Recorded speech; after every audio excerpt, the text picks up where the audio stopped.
Octopus.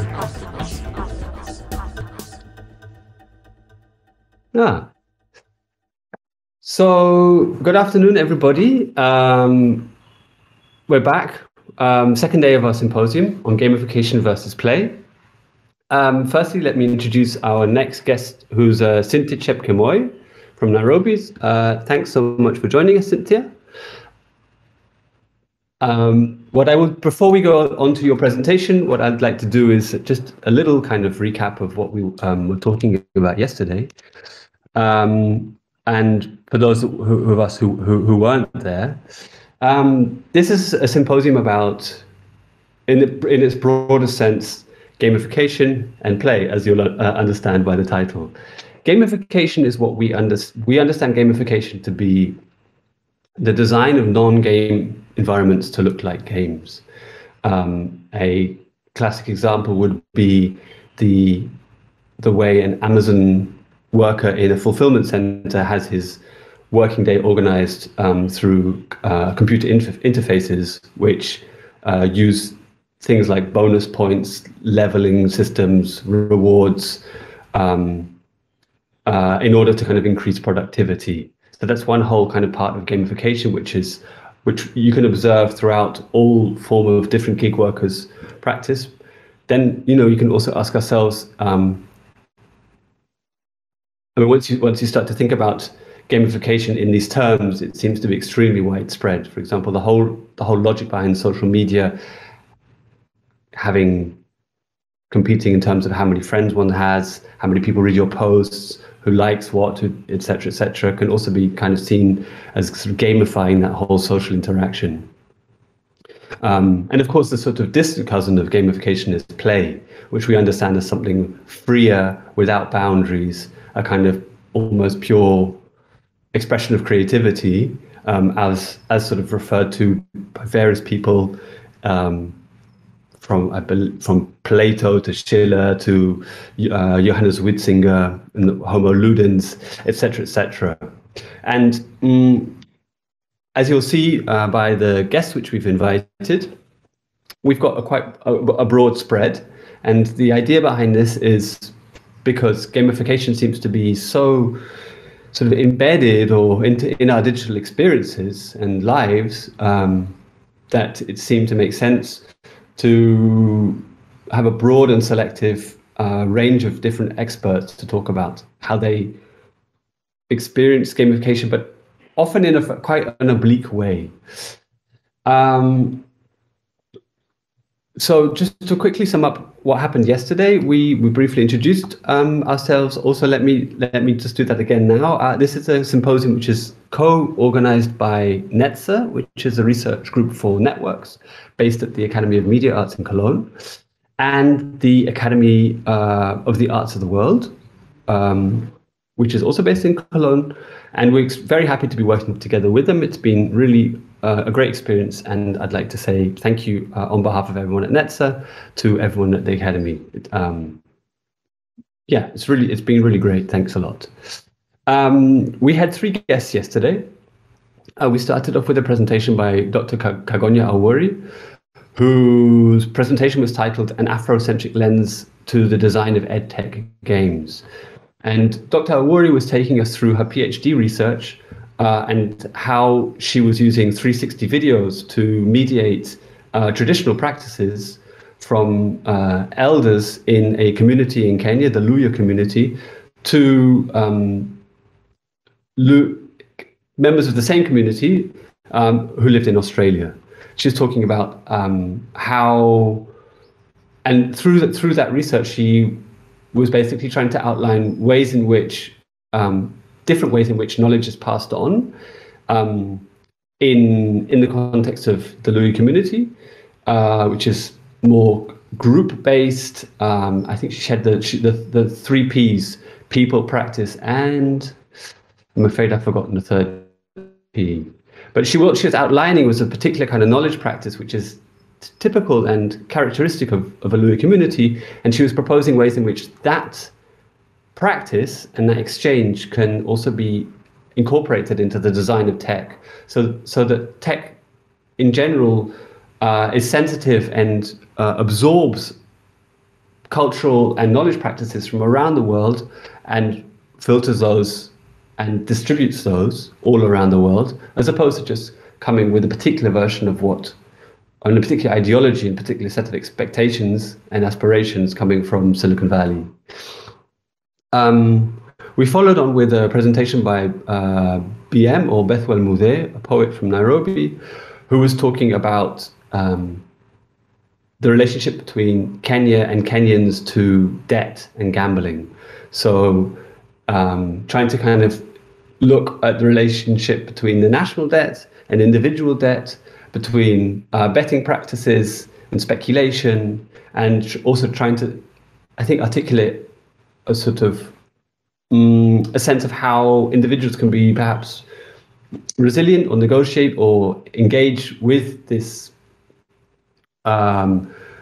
this digital environment in which betting seems so and debt seems so omnipresent through their cognitive and cognitive abilities, and in particular their kind of creative abilities. So understanding like the status of poet in a broad way to kind of encompass a set of sensibilities and skills with which we can engage with debt and speculation and betting. And then finally, we had a presentation by Oscar Peña from Bogota, who was talking about Ogaru, a company he set up, which basically provides a platform for cleaners. I think most of whom or many of whom are single mothers, and I'm not sure if he used this term, but I would describe it as a kind of a social enterprise. So you're trying to balance a set of kind of business concerns with a set of social concerns. So yeah, quite different and specific approaches to the topic of gamification, rooted in the particular expertise of the people, of the discussants. Today we're going to have, actually, we were supposed to have 3 presentations, but sadly one of our discussants is really sick, Hison.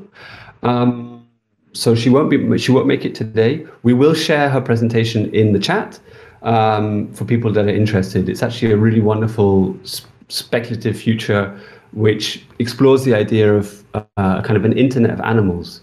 So takes the idea of sort of animals being tracked as somehow sensors.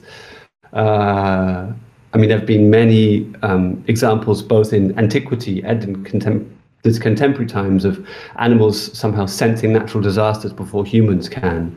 And her work sort of explores this idea and explores a sense of kind of what rights animals have in this sense, and also what it means to have a kind of datafied animal kingdoms. It's really wonderful work, and I would encourage you all to check out the presentation. And it's a shame she can't be with us today. I think it's a very difficult decision for her to make, but she needs to, of course, like health is her, and all should be our primary concern. So the 2 presentations we'll have today is one by Cynthia, who's the screen on my left, who I will shortly hand over to. And she'll talk about offline content sharing and identity in Nairobi's informal settlements. I won't say too much about that because I don't want to steal the surprise. And that will be followed on by an alternative set of also offline media sharing practices from Havana. And and then at the end we'll have a longer discussion. So in fact today both the presentations are very much concerned on offline media exchange, and we're going to try to sort of draw together sort of the very different experiences of Nairobi and Havana, one which has a very established network of offline media exchange, and one which has a kind of an emergent set. And see where we can come, also trying constantly to look at it through the prism of gamification. I think that was perhaps slightly longer than normal, or slightly longer than I hoped for. But anyway, brief sum up of yesterday, brief introduction to today. Without further ado, I will pass on to Cynthia Chepkemoi. Cynthia, the floor is yours. Thank you, sir. A great insight on what happened yesterday. I was not able to join, but I'll try and go look from the group what was happening. So my name is Cynthia Chepkemoi, as Sam has just introduced me. I'm from Nairobi, and I was doing a project based on networking, mobile phones, offline contact sharing in the informal settlements, that is the slums. So we'll just go direct to my presentation.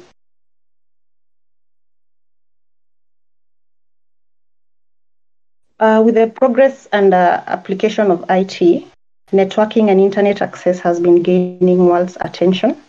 So its application is majorly developed in developed countries and cities. Slums and rural areas have been neglected on its lack this service. They seek alternative means. The research attempts to analyze how people in slums and rural areas network use mobile phones to share content offline and their identity. So during my research, the slums, it is something that came to my knowledge that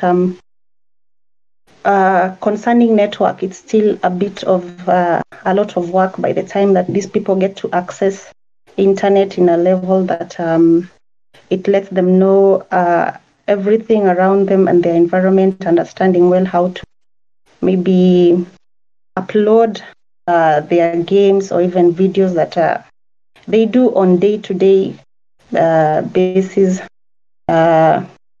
because I'd talked about the basis whereby people meet in the evening to just catch up over if it's a cup of tea or is a cat, or better known as Mira here in Kenya. So the thing that is happening in those meetings is that there is a great urge and need for the group to share what happens during the time that they are having that kind of a relaxed moment in the evening. So from the assessment that I made is that a lot of people use Bluetooth. Bluetooth has been there for quite a while now, even before the internet came by, all used that. But as at now, we have the other apps like the Share Me, we have the Zenda, we have the flash disk. That is also a mode in which they share what they've got. But flash disk is mostly to do with maybe some movies and some songs. Yeah. So the need for networking and internet access across the world and to all people. Slum and rural areas are not equipped with networking devices and data to access internet. So this is brought by because you see, being rural areas and slums rather, they've been subjected to like sort of some darkness, because even for the network to operate well, say like Safaricom here in Kenya, it's even a bit, or even Airtel, when you go to some places, you cannot be able to access it because of its clarity, and sometimes you cannot even access it. So the easiest way that people in the slums use is through Bluetooth, as earlier on shared with you. The alternative ways of sharing content are offline. Offline comes a long way for the people in the slums, because when it comes to like, using your money to buy bundles, it's quite expensive. But the only thing that they give a priority is when they want to do gambling. Gambling is something that is. So we were talking about the need for networking and internet access across all the world to everyone. Then I was pointing out that, the slums are not equipped well with networking devices and data to access the internet. And so they they just derive a way of surviving through everything that their everyday to day life is just what comes basic. So they will buy data bundles when it's really necessary, and that I mentioned for gambling, so that because they believe that if I do gambling today, I'm going to get the double the amount that I've just invested in, and that's the reason as to why they will not a daily basis, but they do it with an expectation of getting the money back double. So the attempt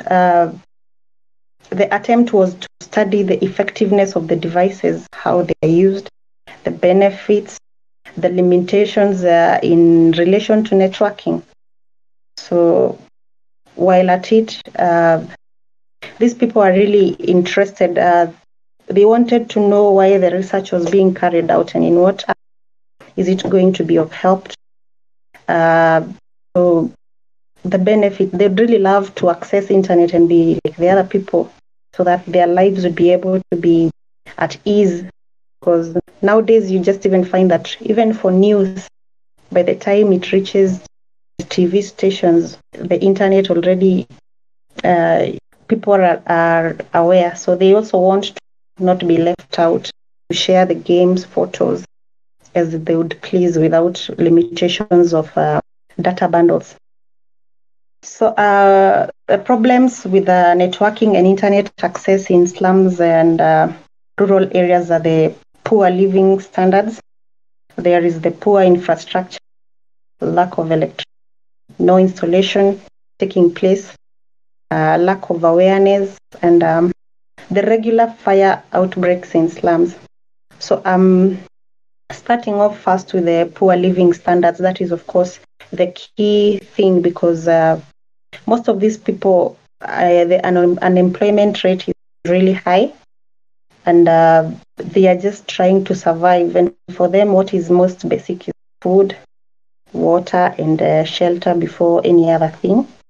And then probably with phones, maybe it is make a phone call when it's really necessary. But then when it comes to electricity is a big challenge in the slums, because there are illegal connections. They're not from the source, like from the Kenya Power and Lightning Company. It ought to be. So that being the reason why there are so many outbreaks of fire in the slums. And I think even for installation of Wi-Fi or something, this would be something that will act barrier to effective internet even slums. So the objective was to find out how people in slums network access the internet. So from my findings is that it's still a lot of work to be done for them to be able to access it, because the only places you could find that offered such services for them is if they are near an institution, let's say a bank, or maybe a hospital nearby, whereby there is access to internet, and that is where you'll find people that they converge to be able to, get the share of or be in a position to access internet. But then when it comes to them accessing internet, it's almost impossible, because they have to buy data bundles on every day. And from my research, the bundles that they use don't exceed the 500 MB. And that is quite really low, considering the information you'd want to find online content. So the alternatives that they use in networking is Bluetooth, as we've talked about, the sharing of the videos. That is the everyday today life of teenagers, of this category of people that we interact. Basically, it's only Bluetooth, Zenda, and the Share Me. Flash disks it's just not used as much as the other three. So the effectiveness of the alternatives, it depends, because You find phones are selective. If someone, say, has an Oppo phone and maybe the other person shares a Samsung phone or the other, you'd find that this phone is, it becomes almost difficult for someone to be able to access, because the phone is selective to the kind of the connection the two phones have. So the information they look on internet mostly is for entertainment. We find music, we find the sharing of the videos, and as well as just to be able to be look for jobs. There are even sites for jobs that even the youths are using the site for, to be able to apply for them. So we go to the next slide, which is 1.4, the hypothesis. So they use cellular mobile data and smartphone for spotting. Hotspotting is now something that a lot of them were using as well, because when you have a friend who say that they are privileged to have data bundles, that would save the day. You just have to use that for the day, then tomorrow somehow God will bring another manna or something else. You'll be able to be in a position to purchase the data bundles rather, or access Wi-Fi internet wherever they are. So it is, purchasing of cellular data and portable Wi-Fi is expensive compared to Wi-Fi. That's the reason why they seek alternative. Business people use network in marketing and selling product. Right now is when people are embracing so much the use of internet to promote their business, because your customer gets to see the products that you have firsthand before they come to the stall to check out on what you've got to offer. So youths are affected negatively because they resort to gambling and pornographic sites. So that is also a challenge. And networking helps people connect and socialize. I think the key thing will be entertainment. Entertainment is what the internet has taken over. Then information, of course, and business. So we go to 1.5. So I've talked about the poor in infrastructure, because at the slums, it's almost even impossible. The routes that you use to access the slums, most of the times you'd find it's a sewer line that is just an open sewer line, that even accessing it, you have to hip hop to get to the place that you want to go. So even when it comes to installation of Wi-Fi, still a lot of work, but it's something that is doable. If all those limitations are checked, the government should be able to maneuver and provide for the Kibera people, the slum people, better service. So there is the language barrier. Language barrier, as you know, at the slums, people as quite slang users find that the barrier in the slums is that when you want to talk to someone and you want to use efficient or maybe Kiswahili or English, someone will be giving their opinion using the language that they well understand and they are familiar to the language on day-to-day basis. So, and some respondents felt like the questions were personal.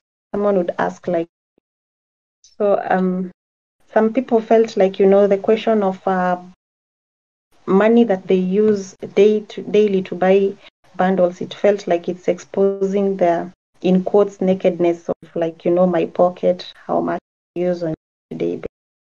So, and they were inquisitive as well to know, why are we carrying out the research? How directly is it going to help them? Maybe, are you bringing any Wi-Fi to our neighborhood? Are we going to get the help that we wanted this long, that we can be able to access the internet without actually using any money? the theoretical review, it is regarded as a blueprint on which our is built. So it enables us to form foundation upon which our study is created. And the research utilized evolutionary and theory and also conceptual framework. So we were looking at things to do like the sharing content offline. So in the dependent variables, we could be able to, access and know their lives on day-to-day basis, the data used in a week, the type of content shared offline, the apps that were used, sharing the content, and then their hobbies. So they are mainly, these people, they use their time to try and relax. So during evening when they go to take or take a cup of tea or even relax, these people create games that helps them. It helps them, like, maneuver their way around their everyday stress of not being able to avoid certain things. So these games are the things that make them have that fun. So for instance, one person that I talked to said that, they live for these kind of video games every day. So even that person who has not attended that base for that period of time will still be able to follow what's happening with the other rest of the group that they were working with. So and also to just keep the entertainment game going on. So that was the findings, much as the dependent variables were concerned. So the dependent variables is what were being studied. Study focuses on the dependent variables as I have just highlighted them: the people's identity, the data they use in a week, the type of content they share offline, and the apps as well that is used in sharing the content and hobbies. So intervening variables, people living standards and the monetary values and technology. So networking in slums and content sharing is the cause of effect being measured in the study. Intervening variables is the link between the dependent and the interdependent variables. So through the research methodology, we aim to answer research questions and objectives. So this is key because throughout our studies, we want to know, we just want to be able to achieve the objectives of the research through these interviews on day-to-day basis. These people that we are trying to understand their environment, or their usage and internet, specifically offline. So the methodology established was a detailed description of the research design to describe the population, sampling techniques, and the size, data collection method, and the analysis as well. So our analysis was that the age group of these people is from the age of 20 to the age of 45 are the people that mostly are interested, and they are the heavy users of internet because of everything that pertains to them maneuvering through the day-to-day work that they that they deal with from day to day. Just depends on the internet, because even with business, when you need to get out of the house, when you want to know where a person is what a person is up to, and maybe even if you were to meet someone, you'd be able to ask where they are. So internet is something that even with Google Maps and everything, to be able to know where you're headed, it really helps. It's a descriptive research that was used to gather information in Kibera. So we just wanted them to describe for us what is their life like, specifically to do with the internet here, because that is the objective of our study. So we just used open-ended questions. We wanted to find as much as possible information from them without leaving out anything. So through that, you created a sort of a personal relationship with them, so that they were able to be open in answering questions and giving you the real life as it is there in the environment. So what is the population in relation to research? So the population in slums is quite a huge number. So, and through that, we wanted to sample just as a Valeron mentioned, that we wanted to know the age of the people that were using internet as much as possible. Everything that they do, from like when they wake up in the morning, what are the things that they first do with their phones? What is the day-to-day usage of their phone? We wanted to just be aware of everything living out now. So it focused only on slums, and we carried it out during the day for security reasons. And it was carried in slums because definitely that is where you get to know more information about, the challenges of network as far as study was concerned. So the selection of respondents was random selection.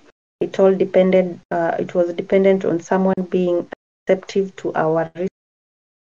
Once you just approach someone, it all depended on something that it was out of their own will. No one was made to do something that was against what they believed. So if we just selected randomly both male and female, and of different businesses, and others in employment, so where we based. It was a random set. So questionnaire that it took about minutes for us to go through. We wanted to know where these people do, what they do for a living, the kind of what internet do they use. So the questionnaire was quite involving because a lot of questions pertaining everything they do from day to day. That's why even others found it like it was a bit. We wanted to know everything that goes on in their life, informal settlement. So we issued the questions to the people, a one-on-one and ended question. So in order to attain viability and validity, the study used a extreme extent. So as I've mentioned, it was an open-ended. We wanted to like a person to voluntarily give us the information. Maybe we were not aware of the surrounding. So regarding the answers they gave us, that is where we obtained our next question, or rather maybe try deeper into getting to their feedback. So research questionnaire was to understand. There was nothing. The only barrier was that some of these people we were talking to could not understand English, so you had to ask in English, then you yourself translate it to Swahili. So through reliability, we had to ensure the questionnaire measures consistent results with equal value. So the research was carried by two people at different intervals to ensure correlation results so as to attain the reliability of the study. The respondents were aged 20 to 40. We interviewed the 24 respondents, and out of the 16 were men, which was 63%, and 8% were women. 7. Men were so open to this kind of, I don't know if I call it like, they had time, because these other people, women, you find them, they are working, they're in their grocery stores, and mostly you could find that while you're trying to talk to them, they also have to their customers at the same time, so it was a bit of a challenge. Unlike men, you just find them they'll be even receptive, and even there was some resistance from women as well, because as I've told you, maybe they felt some questions would be too, but men became receptive to the research. They gave us our time, I think, clearly from what you see on your screen is that we had more men compared to women. Most people use phones for day-to-day activities, and the calls, listening to music, and M-Pesa.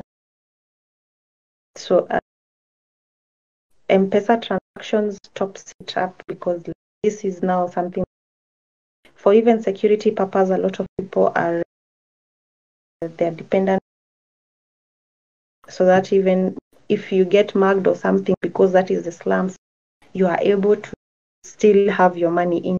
So a lot of the day-to-day activities topped up was M-Pesa transactions, and of course the calls. Listening to music depends maybe the time that you get, if you are employed, or even if, unless you have to on the radio, not your phone, when you music. So some contents shared offline without using internet include music, videos, pictures, documents, etc. So this is achieved by using phone features like Xender, Bluetooth, ShareMe, also Flash Share, as I'd already indicated. So if maybe you'll take from the graph, it's been shown the users according to the apps that are available from the Xender, Bluetooth, and Xender. It's clearly on the screen. The Xender, those people that are using a combination of Xender, ShareMe, as well as Bluetooth. Then there is the ShareMe and the flash disk, Bluetooth, and flash share, as shown on the screen there. So we go to 3.6 data analysis. So some people manage to access local cybers on flash disk, which they can use in sharing offline. So flash disks mostly, I have also indicated the same, is that mostly it's movies and music. There is no much that the flash disk, I think that is the things that they accommodate, the music, video. So some people have smartphones on which they purchase data base and use them on WhatsApp, texting, sharing of information, updating pictures, and Instagram, and access trends, Twitter. In relation to identify few have utilized the opportunity, they market themselves and brand online by posting the videos of what they do on Instagram. So, WhatsApp status, Instagram, Facebook, They are now the thing that is really promoting business here, and I think all over the world, because a lot of people, they have now embraced this, and they've known that, for your product to be like known widely, and for you to engage quite a number of people to be interested in your products, you have to be in these things, because it's the in thing now. You have to be in these apps, the Instagram, the WhatsApp status. WhatsApp status is something that is really easy, because this one, you put your products as they come, and you get to see people do bookings even before they come from what you check it themselves. Stores. Yeah. So the daily average amount of MBs data used by individual is approximately 50 MBs to 70 MBs. Most people in Kibera slums spend free cleaning, resting, and catching up with. Poor infrastructure hindered our movement while collecting data. In some areas, language barrier was a problem in acquiring information. So I've also talked about this because of being able to access the slums with ease. We had to tread carefully, because some of these places you can easily be attacked when you are known to be someone who does not stay there, or you just seem to be an easy target that they get something from you, a phone, some money. So when we went to these places, we consulted first with our safety started with these women who are selling groceries by the roadside, and even some men who are just selling clothes, to be able to tell us how to maneuver and where is safe and where is not safe. So that being said, we could not go deeper, but we went where it was safe and got this particular information from willing interviewers. Voluntary inquiry. So also this highlighted earlier on about, we were very keen to not to subject anyone into to feel that it's a must for them to give us their opinion on the offline network. This was we created a rapport with the people to ensure that we are in a page of almost like friendship, for them to be able to give us the information we wanted. So we assured the respondents of the safety that the information they gave us were we were just going to keep it we are not going to share it anywhere that maybe make them be subjected to something or ridicule because of their status or anything. We wanted them to know that this is purely for risk. It was not going to relate anything to do with safety. So from our questionnaire, we just took the name of the person, the settlement where they were staying, and it was voluntary for them to tell us the age, maybe the second name, because of we didn't want to sound like ethnicity issue. So it was voluntary for someone to tell us the both names, or even just one name. Some gave us even their phone numbers voluntary, some didn't. So, and we didn't want any ID card numbers. We didn't want to sound like we doubt them that that's not the real name, or that is true.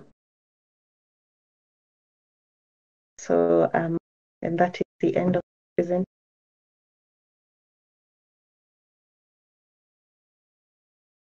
Wonderful. Thank you so much, Cynthia, for that really detailed presentation and insight into your fieldwork. I'm actually not going to ask any more questions now, because we're running a bit late on time. So what we'll do is have I'd like to introduce the next discussants, and then we'll come back and have a group discussion at the end. So our next discussants will be Nestor Sire and Stefan Kern, who'll be talking about El Paquete, which is the system of offline media exchange in La Habana, Cuba. And that will come after the intermission, which will be back in 1 or 2 minutes. Thank you so much, Cynthia, and look forward to seeing everyone else after the intermission.